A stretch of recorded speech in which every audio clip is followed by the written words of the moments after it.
नमस्कार दोस्तों, मैं राहुल मीणा आप सभी का स्वागत करता हूं आपके अपने इस YouTube channel study with Rahul the way of success में।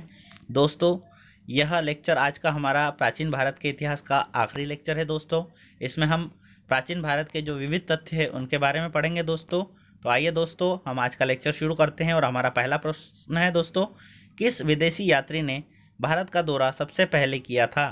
तो दोस्तों, इसका सही जवाब है ऑप्शन बी, मेगास्थनीज ने। अगले प्रश्न की ओर बढ़ते हैं दोस्तों, प्राचीन भारत में निम्न में से कौन सा विद्या अध्ययन का केंद्र नहीं था? तो दोस्तों, इसका सही जवाब है ऑप्शन डी, विक्रमशिला। अगले प्रश्न की ओर बढ़ते हैं दोस्तों, और दोस्तों हमारा अगला प्रश्न है, शून्य की खोज किसने की थी? तो दोस्तों, इसका सही जवाब है ऑप्शन बी, आर्यभट्ट ने। अगले प्रश्न की ओर बढ़ते हैं दोस्तों हमारा अगला प्रश्न है, महापाषाण संस्कृति 1500 ईसा पूर्व से 1000 ईसा पूर्व हमें दक्षिण भारत के उस ऐतिहासिक युग से परिचित करवाती है जब महापाषाण काल में उपयोग में लाए जाते थे। तो दोस्तों, इसका सही जवाब है ऑप्शन सी, बड़े पत्थरों से घेरी हुई समाधियाँ या कब्रों के बारे में।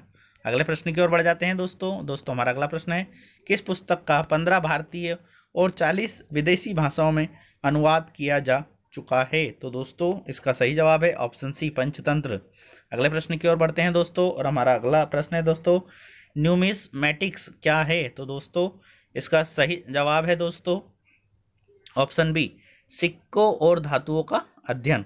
हम अगले प्रश्न की ओर बढ़ जाते हैं दोस्तों, और दोस्तों हमारा अगला प्रश्न है, हितोपदेश के लेखक कौन हैं? तो दोस्तों, इसका सही जवाब है ऑप्शन सी, नारायण पंडित। अगला प्रश्न की ओर बढ़ते हैं दोस्तों, और दोस्तों हमारा अगला प्रश्न है, नाट्य शास्त्र की रचना किसने की थी? तो दोस्तों, इसका सही जवाब है ऑप्शन सी, भरत मुनि ने। हमारा अगला प्रश्न है दोस्तों, विक्रम संवत प्रारंभ हुआ था? तो दोस्तों, इसका सही जवाब है ए, 58 ईसा पूर्व में। अगले प्रश्न की ओर बढ़ते हैं, अंकोर वाट कहाँ स्थित है? तो दोस्तों, इसका सही जवाब है ऑप्शन डी, कंबोडिया में। अगले प्रश्न की ओर बढ़ते हैं दोस्तों, पूरा पाषाण काल में आदि मानव के मनोरंजन के साधन थे? तो दोस्तों, इसका सही जवाब है ऑप्शन ए, शिकार। अगले प्रश्न की ओर बढ़ जाते हैं दोस्तों, और दोस्तों हमारा अगला प्रश्न है, निम्नलिखित में से किसको चालकोलिथिक एज कहा जाता था? तो दोस्तों, इसका सही जवाब है ऑप्शन सी, ताम्रपाषाण युग को। अगला प्रश्न है दोस्तों, स्वप्नवास वदता के लेखक कौन हैं? तो दोस्तों, इसका सही जवाब है ऑप्शन बी, भास। हम अगले प्रश्न की ओर बढ़ जाते हैं दोस्तों, और दोस्तों हमारा अगला प्रश्न है, नालंदा विश्वविद्यालय विश्व प्रसिद्ध था? तो दोस्तों, इसका सही जवाब है ऑप्शन सी, बौद्ध धर्म दर्शन के लिए। अगला प्रश्न है दोस्तों, उस स्रोत का नाम बताइए जो प्राचीन भारत के व्यापारिक मार्गों पर मौन है? तो दोस्तों, इसका सही जवाब है ऑप्शन बी, मिलिंद पन्हो। अगले प्रश्न की ओर बढ़ते हैं दोस्तों, आधुनिक मानव के हाल का पूर्वज कौन है? तो दोस्तों, इसका सही जवाब है ऑप्शन बी, क्रो मैग्नन मनुष्य। अगले प्रश्न की ओर बढ़ते हैं दोस्तों, और दोस्तों हमारा अगला प्रश्न है दोस्तों, ईसा की प्रारंभिक सदियों में भारत तथा रोम के बीच घनिष्ठ व्यापारिक संबंधों की सूचना किस पुरा स्थल की खुदाई से प्राप्त होती है? तो दोस्तों, इसका सही जवाब है ऑप्शन डी, अरिकमेडु। अगले प्रश्न की ओर बढ़ते हैं दोस्तों, आधुनिक देवनागरी लिपि का प्राचीनतम रूप क्या है? तो दोस्तों, इसका सही जवाब है ऑप्शन बी, ब्राह्मी।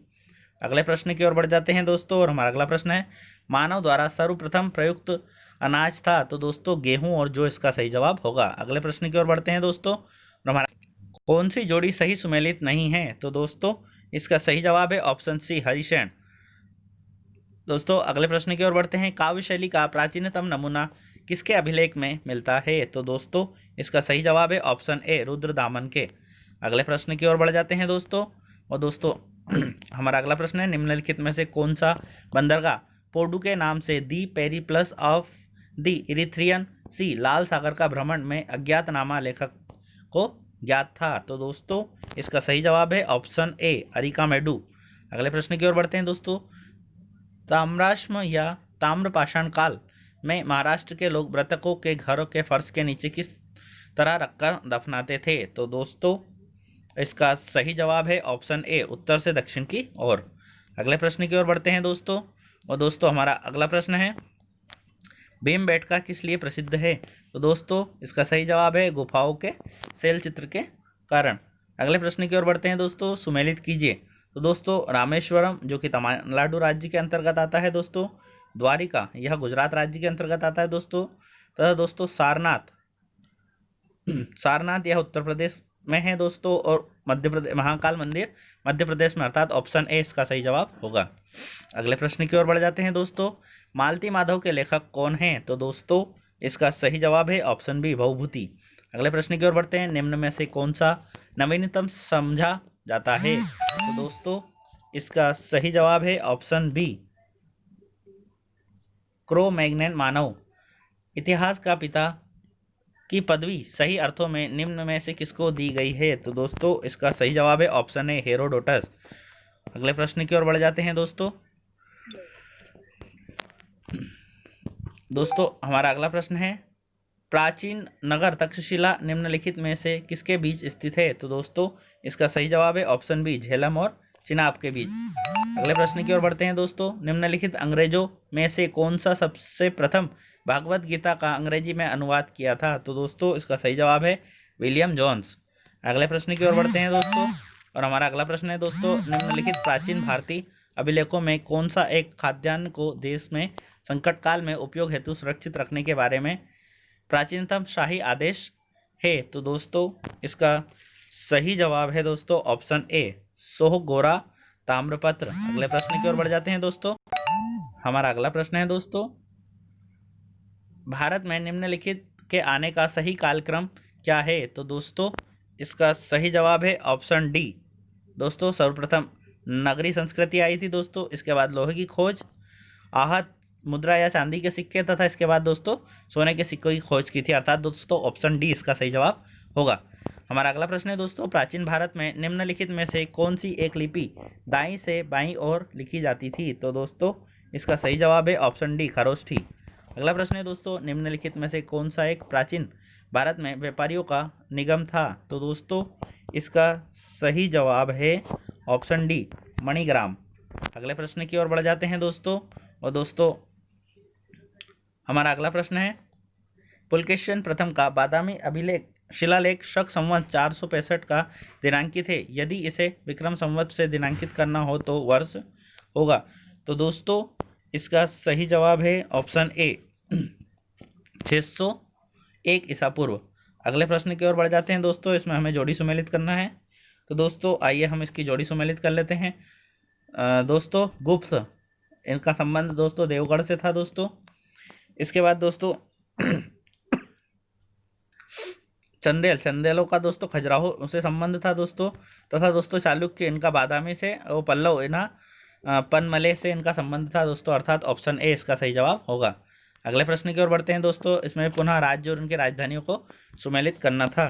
तो दोस्तों चेर इनकी राजधानी दोस्तों करयूर या वांजी थी दोस्तों। इसके बाद दोस्तों चोल की राजधानी पुहर या कावेरीपट्टनम और उरेयूर थी, तथा पांडे इनकी दोस्तों मदुरई या कोरकई इनकी राजधानी थी, अर्थात दोस्तों ऑप्शन ए इसका सही जवाब होगा।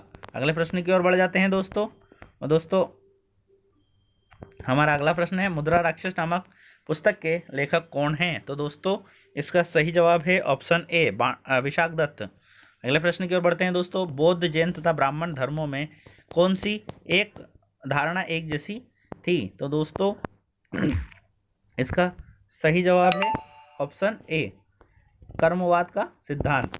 अगले प्रश्न की ओर बढ़ते हैं दोस्तों, और हमारा अगला प्रश्न है दोस्तों, बिहार महान धार्मिक केंद्र था? तो दोस्तों इसका सही जवाब है ऑप्शन डी इन सभी के लिए, अर्थात दोस्तों सिखों, बौद्धों और जैनों के लिए। अगले प्रश्न की ओर बढ़ जाते हैं दोस्तों, और दोस्तों हमारा अगला प्रश्न है दोस्तों, कौन सा सुमेलित नहीं है? तो दोस्तों इसका सही जवाब है ऑप्शन डी जैन धर्म। इनकी पुस्तक दोस्तों बाइबल नहीं है।